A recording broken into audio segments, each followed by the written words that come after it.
Sudden ಆಗಿ ನಾವು press ಮಾಡ್ಕೋಬಾರ್ದು. ಯೋಗ ನಿಧಾನಗತಿನಲ್ಲಿ ಸಣ್ಣ ಆಗ್ತೀವಿ ಅಥವಾ ಬಾಡಿಗೆ ಎಫೆಕ್ಟ್ ಆಗ್ತಾ ಹೋಗುತ್ತೆ. ನಾನೇ ಕೇಳ್ತೀನಿ ಅವ್ರಿಗೆ, ಏನ್ರಿ ತಲೆನೋವು ಏನಾಯ್ತು ಅಂತ. ಡಸ್ಟ್ ಅಲರ್ಜಿಗೆಲ್ಲ ತುಂಬಾ ಒಳ್ಳೇದು ಈ ಎಕ್ಸಸೈಸ್ಗಳು. ಮೈಗ್ರೇನ್ಗೆ ನಾವು ಕೆಲವು ಎಕ್ಸಸೈಸ್ಗಳು ಮಾಡೋದ್ರಿಂದ ಮೈಗ್ರೇನ್ ಕ್ಲಿಯರ್ ಆಗಿದೆ. ಮೇಡಮ್ ಇಲ್ಲ ಈಗ ತಲೆನೋವು, ನಾನೇ ಕೇಳ್ತೀನಿ ಅವ್ರಿಗೆ, ಏನ್ರಿ ತಲೆನೋವು ಏನಾಯ್ತು ಅಂತ. ಇಲ್ಲ ಈಗ ಬೆಟರ್ ಆಗಿದೆ, ತಲೆನೋವು ಇಲ್ಲ ಅಂತಾರೆ. ಅದಕ್ಕೆ ಎಕ್ಸಸೈಸ್ ಯಾವುದು ಅಂತಂದರೆ, ಸಡನ್ನಾಗಿ ನಾವು ಪ್ರೆಸ್ ಮಾಡ್ಕೋಬಾರ್ದು. ಕೆಲವು ಸೂಕ್ಷ್ಮ ವ್ಯಾಯಾಮಗಳಂತ ಹೇಳಿ ಮಾಡಿಸಿ ಅದಕ್ಕೆ ಸಂಬಂಧಪಟ್ಟ ಹಾಗೆ ಮಾಡ್ತಾ ಹೋದಾಗ ಬರೀ ಮೈಗ್ರೇನ್ ಜೊತೆಗೆ ಸೈನಸ್ಸು, ಡಸ್ಟ್ ಅಲರ್ಜಿ, ತುಂಬ ಕೆಲವರಿಗೆ ಧೂಳೆಲ್ಲ ಹೊದ್ರದ್ರೆ ಡಸ್ಟ್ ಆಗ್ತಾ ಇರುತ್ತೆ. ಡಸ್ಟ್ ಅಲರ್ಜಿಗೆಲ್ಲ ತುಂಬ ಒಳ್ಳೆಯದು ಈ ಎಕ್ಸಸೈಸ್ಗಳು. ಈ ಥರ ಮಾಡೋದ್ರಿಂದ ನಮಗೆ ಇದು ಶೋಲ್ಡರ್ಗೂ ಉಪಯೋಗ ಆಗುತ್ತೆ, ಹಾಗೆ ಸೈನಸ್ಗೂ. ಒಂದೇ ಸರ್ತಿ ಪ್ರಾಣಾಯಾಮ ಯಾವುದೇ ಒಂದು ಕ್ರಿಯೆ ಮಾಡಬೇಕಾದ್ರೆ ಸಡನ್ನಾಗಿ ಮಾಡಬಾರ್ದು. ಕೆಲವೊಂದು ಮಾಡ್ತಾ ಆ ಒಂದು ಇದಕ್ಕೆ ಸಂಬಂಧಪಟ್ಟಾಗ ಮಾಡ್ತಾ ಹೋಗ್ತೀವಿ. ಹಾಗೆ ಈ ಥರ ಮಾಡೋದ್ರಿಂದ ಈ ಶೋಲ್ಡರ್ ಪೇಯ್ನ್ ಇರುತ್ತಲ್ಲ, ಈ ಶೋಲ್ಡರ್ ಪೇಯ್ನ್ಗೆ ಕೆಲವ್ರಿಗೆ ಈ ಜಾಯಿಂಟ್ಸ್ ನೋವಿರುತ್ತೆ, ಅದಕ್ಕೆ ಉಪಯೋಗ ಈ ರೀತಿ ಮಾಡೋದ್ರಿಂದ. ಈ ಥರ ಬಿಡೋದು ಏನಂದರೆ, breathe in, down, breathe out, up, breathe in, down, breathe out, ಹಾಗೆ ರಿವರ್ಸ್. ಯಾವುದೇ ಒಂದು ಮಾಡಬೇಕಾದ್ರೂ ಉಲ್ಟಾನೂ ಮಾಡಬೇಕು, ಸೀದಾನೂ ಮಾಡ್ತಾ ಹೋಗಬೇಕಾಗುತ್ತೆ. ಹಾಗೆ ನೆಕ್ಸ್ಟು ಈ ರೀತಿ ಕೈನ ಇಟ್ಕೋಬೇಕು. ಈ ರೀತಿ ಆದರೆ ಈ ರೀತಿ ಇಟ್ಕೋಬೇಕು, ಇಲ್ಲ ಅಂತಂದರೆ ಈ ರೀತಿ ಇಟ್ಕೋಬೇಕು. ಕೈನ ಇಟ್ಕೊಂಡು ತಲೆ ಹಿಂಭಾಗ ಪ್ರೆಸ್ ಮಾಡಬೇಕು.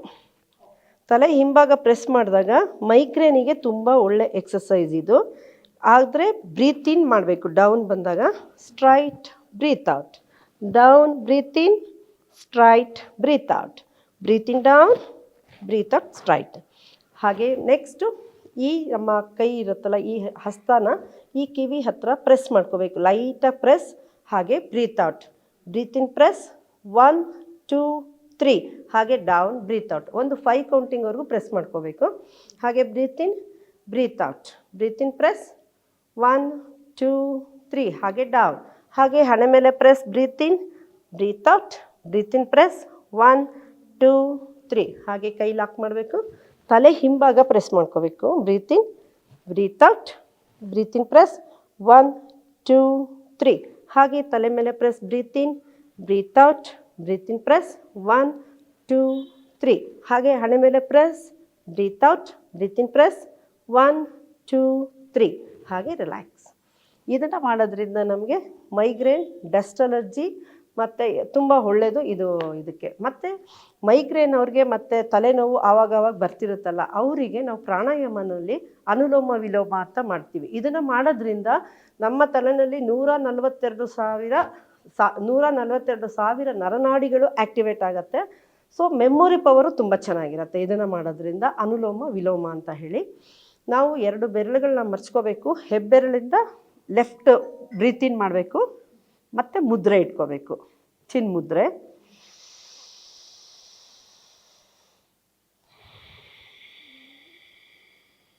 ಕಣ್ಣನ್ನು ಮುಚ್ಚಿರಬೇಕು. ಕಣ್ಣು ಮುಚ್ಕೊಂಡು ಬ್ರೀತ್ ಇನ್,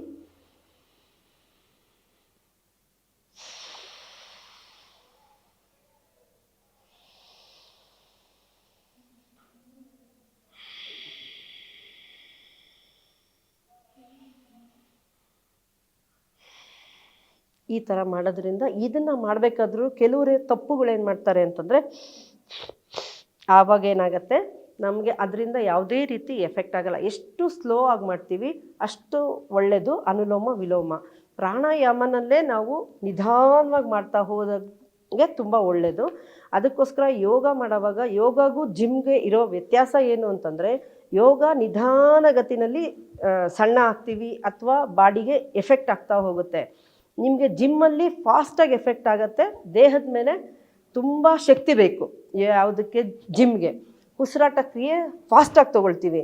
ನಮ್ಮ ಯೋಗನಲ್ಲಿ ನಿಧಾನವಾಗಿ ಉಸಿರಾಟ ಕ್ರಿಯೆ ಇರೋದ್ರಿಂದ ತುಂಬ ಬೆನಿಫಿಟ್ಟು ಯೋಗ. ಜಿಮ್ನ ಕಂಪೇರ್ ಮಾಡಿದಾಗ ಯೋಗ ತುಂಬ ಒಳ್ಳೆಯದು ಅಂತ ಹೇಳ್ತಾರೆ. ಇದು ನಾವು ನಿಧಾನವಾಗಿ ಯಾವುದೇ ಒಂದು ಎಕ್ಸಸೈಸ್ ಮಾಡಬೇಕಾದ್ರೂ ಸ್ಲೋಲಿ ಬ್ರೀತ್ ಇನ್, ಸ್ಲೋಲಿ ಬ್ರೀತ್ ಔಟ್. ನಾವು ಕರೋನಾ ಟೈಮ್ನಲ್ಲೂ ಕೂಡ ಈ ಕರೋನಾ ಪೇಷಂಟ್ಗೆ ಸುಮಾರು ಎಕ್ಸಸೈಸ್ಗಳನ್ನ ಇದನ್ನೇ ಹೇಳ್ಕೊಟ್ಟಿರೋದು. ಏನು ಅಂತಂದರೆ, ನಮ್ಮ ಉಸಿರಾಟನ ಹೋಲ್ಡಲ್ಲಿ ಯಾವ ರೀತಿ ಇಟ್ಕೊಳ್ಳೋದು, ಎಷ್ಟು ಹೊತ್ತು ಹೋಲ್ಡಲ್ಲಿ ಇಟ್ಕೊಂಡಾಗ ನಮ್ಮ ಲಂಗ್ಸ್ ಶ್ವಾಸಕೋಶಕ್ಕೆ ಎಫೆಕ್ಟ್ ಆಗಿದ್ದೆ ಕರೋನಾ ಟೈಮಲ್ಲಿ ಅದನ್ನು ನಾವು ಎಷ್ಟು ಹೋಲ್ಡಲ್ಲಿ ಇಟ್ಕೊಂಡ್ರೂ ಒಳ್ಳೆಯದು. ಅದನ್ನು ಮಾಡ್ತಾ ಹೋಗ್ತೀವಿ. Breathe in, breathe out, hold the breath. ಒಂದು 20 ಕೌಂಟಿಂಗ್ವರೆಗೂ ಹೋಲ್ಡಲ್ಲಿರೋದು ಒಳ್ಳೆಯದು. ಈ ಒಂದು ಪ್ರಾಣಾಯಾಮ ಅಥವಾ ಯೋಗ ಮಾಡೋದ್ರಿಂದ ಆ ಸಂದರ್ಭದಲ್ಲಿ ಮಾತ್ರ ಮೈಗ್ರೇನ್ ಕಡಿಮೆ ಆಗುತ್ತಾ ಅಥವಾ ಕಾಲಕ್ರಮೇಣ ಅವ್ರಿಗೆ ಕಡಿಮೆ ಆಗ್ತಾ? ಇಲ್ಲ, ನಾವು ಯೋಗ ಮಾಡೋವರೆಗೂ ಅದ್ರಲ್ಲಿ ಕಮ್ಮಿ ಇರುತ್ತೆ. ಯೋಗ ಮಾಡಿ 1 ತಿಂಗಳು ನಾವು ಯೋಗ ಬಿಟ್ಟರೆ ಮತ್ತೆ ಶುರುವಾಗತ್ತೆ ತಲೆನೋವು. ಯೋಗ ಮಾಡ್ತಾ ಇದ್ದರೆ ಒಳ್ಳೆಯದು. ನಾನು ಪ್ರತಿಯೊಂದು ಹೆಣ್ಮಕ್ಳಿಗೆ ಅದನ್ನೇ ಹೇಳ್ತೀನಿ. ನಾವು ಬೆಳಗ್ಗೆ ಎದ್ದು ರಾತ್ರಿವರೆಗೂ ಮನೆಯಲ್ಲಿ ಕೆಲಸ ಮಾಡ್ತಾ ಹೋಗ್ತಿರ್ತೀವಿ ಅಲ್ವಾ. ಅದರಲ್ಲಿ ನಮಗೆ ಅಂತ 1.5 ಅವರ್ ಟೈಮ್ ತೊಗೊಳ್ಳಿ. ಪ್ರತಿದಿನ ಬನ್ನಿ, ಯೋಗ ಮಾಡಿ. ನಾವು ಹೆಂಗಸರು ನಿಂತೇ ಕೆಲಸ ಮಾಡ್ತಿರ್ತೀವಿ, ಮಂಡಿ ನೋವು ತುಂಬ ಇರುತ್ತೆ ಎಲ್ರಿಗೂ. ಸೊ ನಾವು ಕೂತ್ಕೊಳ್ಳೋದೇ ಕಡಿಮೆ, ಆ ಕೆಲಸ ಮಾಡು ಈ ಕೆಲಸ ಮಾಡು ಅಂತಿರ್ತೀವಿ. ಯೋಗಕ್ಕೆ ಬರೋದ್ರಿಂದ ಬೆನಿಫಿಟ್ ಇದೆ.